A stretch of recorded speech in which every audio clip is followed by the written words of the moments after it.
ergeyga qaramada midoobay Michael Keating ayaa warbixin Soomaaliya ku saabsan looga dhageystay golaha ammaanka. On the day that I arrived in Mogadishu in January 2016, I was taken straight to the President's office to discuss a threat by federal member states to suspend cooperation with the central government. maalinta aan Muqdisho imid January 2016 waxaa toos la iigayay xafiiska madaxweynaha si aan ugala hadlo qatar kaga imaanaysay maamul goboleedyada. waxay doonayeen inay xiriirka u jaraan dawladda dhexe. hadda aan Muqdisho ka soo tagay 2 maalin ka hor wadanku wuxuu u wajahayay xaalad la mid ah tii 3 sano ka hor aan ugu tagay.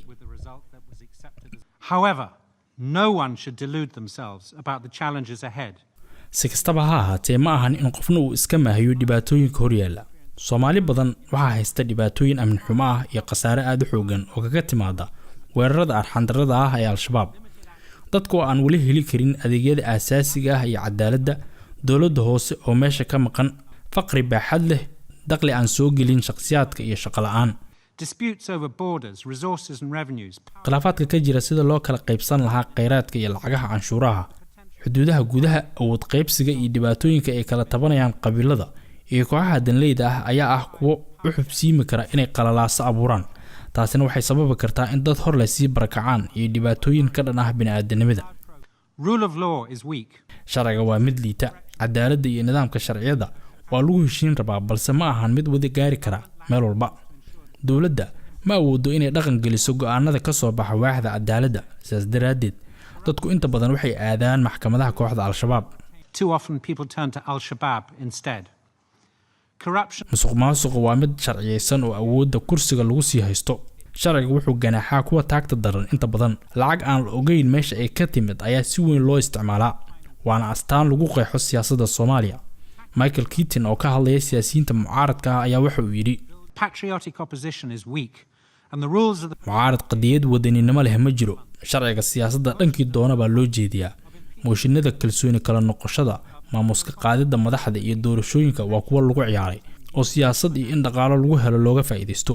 waa arrin u baahan in wax laga qabto. doorka siyaasiyiinta waa inay wax qabtaan halka ay ku mashquul lahaayeen danaha qabiiladooda iyo tooda shakhsiga ah. the deficit of trust between central government and federal member states. dhibaatada is-aaminaad darrada ka dhaxaysa dawladda federaalka iyo dawlad goboleedyada oo dhawaan go'aan ka gaaray inay xiriirka u jaraan dawladda federaalka ayaa ah mid aad u walwal badan.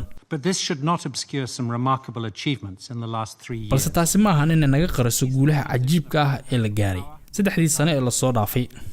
waxaa dhacay kala guur nabadeed oo awood madaxweyne la isku bedelay iyo natiijada doorashada oo la wada aqbalay.